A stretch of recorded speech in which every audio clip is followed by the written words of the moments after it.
dhammaan madaxda halkan joogta kulligood si aan wakhtiga u soo koobno gobolka banaadir iyo xukuumadda odayaasha dhallinyarada haweenka culummada saxaafadda iyo cid walba marka ugu horeysa shacabkii Soomaaliyeed ee xafladan soo agaasimay oo codsaday inay madaxweynaha jamhuuriyadda federaalka Soomaaliya uga mahad celiyaan magacaabistii gudoomiyaha anigoo ka wakiilaha waxaan leeyahay mahad celintii waa idinka gudoonay kulligeed waxaan leeyahay haddii halkan dardaaran laga bixi lahaa oo gudoomiye Cumar iyo aniga iyo gudoomiyaasha Cumar la shaqeeyay shaqaalaha gobolka Banaadir iyo wasiirada halkan fadhiya cid walba oo dalka xil u haysa haddii halkan dardaaran laga bixi lahaa waxaa ka bixiyay ilaahay ha barakeeye Cabdi Cali Bacalwaan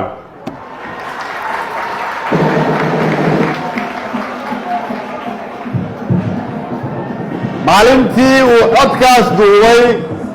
iyo maanta taariikhdu isku sibay mudan tahay wuxuu noo sheegay inaanan dalkan annagu milkiilayaal ka ahayn oo aan mas'uuliyiin ka nahay wuxuu noo sheegay inaan shacabka u adeegno wuxuu noo sheegay inaan xoolahooda lagu tagrifalin wuxuu noo sheegay in marka ugu dambaysa qof walba lala xisaabtami doono waa mahadsan tahay waxaan aaminsanahay gudoomiye in taladii uu noo soo jeediyey kulligan aniga iyo adiga iyo madaxweynaha iyo inta aan hogaaminaba inaan qaadan doono haddii ilaahay yidhaahdo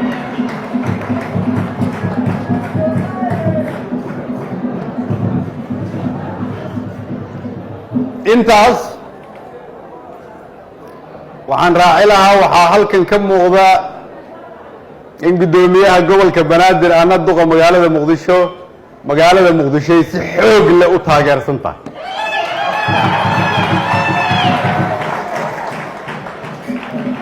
waxaa halkan ka muuqda in magacaabistiisuna ay sax ahayd laakiin waxaan rabaa inaan iraahdo haddii aad rabtaan inaad xafladaysaan markii la xafladeeyana keligiis shaqada looga tago intaas kuma filne intaas wax ma ku daraysaan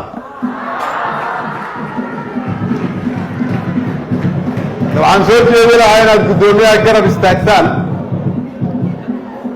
si loo hubiyo dowladnimadii laga soo bilaabay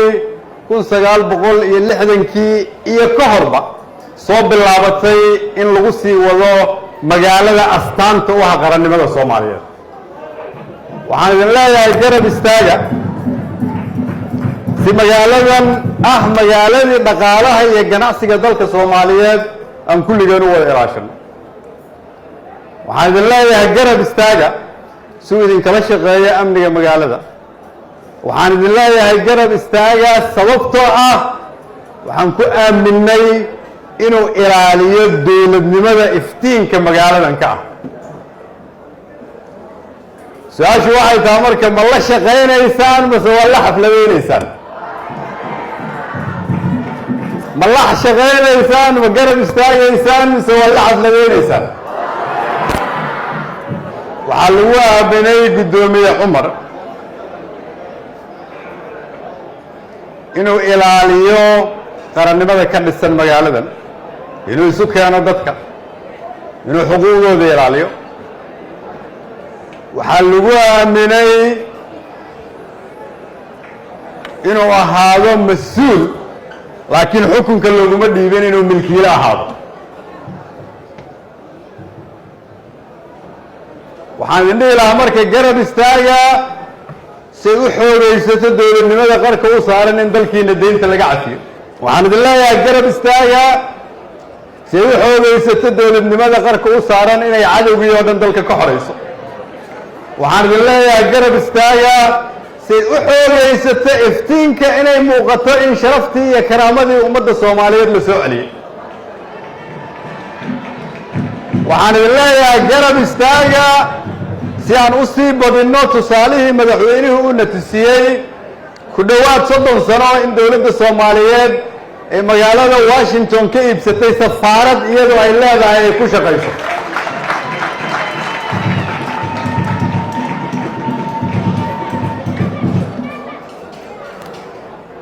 waxaan leeyahay garab istaaga sababtoo ah dadka magaaladan degan maalintay magaalo madax noqotay ilaa hadda ayagaa lagu yaqaanay inay isku hayaan shacabka Soomaaliyeed, iyagaa lagu yaqaanay inay qarannimada ilaashadaan, iyagaa lagu yaqaanay inay dowladnimada dhiirigeliyaan. waa inaad la ilaalisaan dhaqaalaha dalka oo magaaladan yaalla, waa inaad la ilaalisaan sharafta dalka oo magaaladan taalla, waa inaad la ilaalisaan mustaqbalka ummadda Soomaaliyeed oo halkani oo ay aasaas u tahay, waa inaad la ilaalisaan sababtoo ah Soomaaliya oo dhan baa iska leh isagaana mas-uulka ah.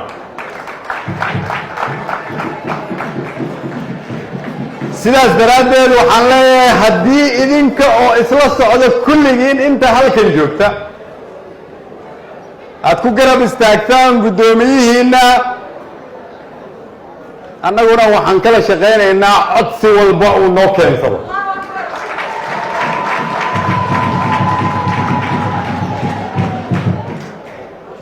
la shaqaynta guddoomiyaha macnaheedu waxa ay tahay in lagula shaqeeyo wanaagga, in lagula shaqeeyo sidoo kale cid walba oo isku dayaysa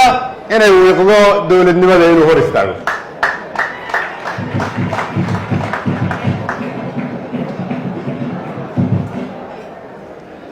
Soomaaliya iftiin baa u muuqda,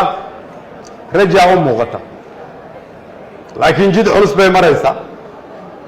dadku ma wada fahmi karaan. inta fahmaysa jidkaas culus oo la maraayo oo aan ogahay inuu nagu ridaayo meesha dhowri doonta mustaqbalka ummadda Soomaaliyeed, intaas oo ay aasaas u yihiin dadkii xafladdan soo abaabulay, waxaan leeyahay garab istaaga guddoomiyaha, ilaaliya dowladnimada guddoomiye. hambaliyo hambaliyo hambaliyo hambaliyo.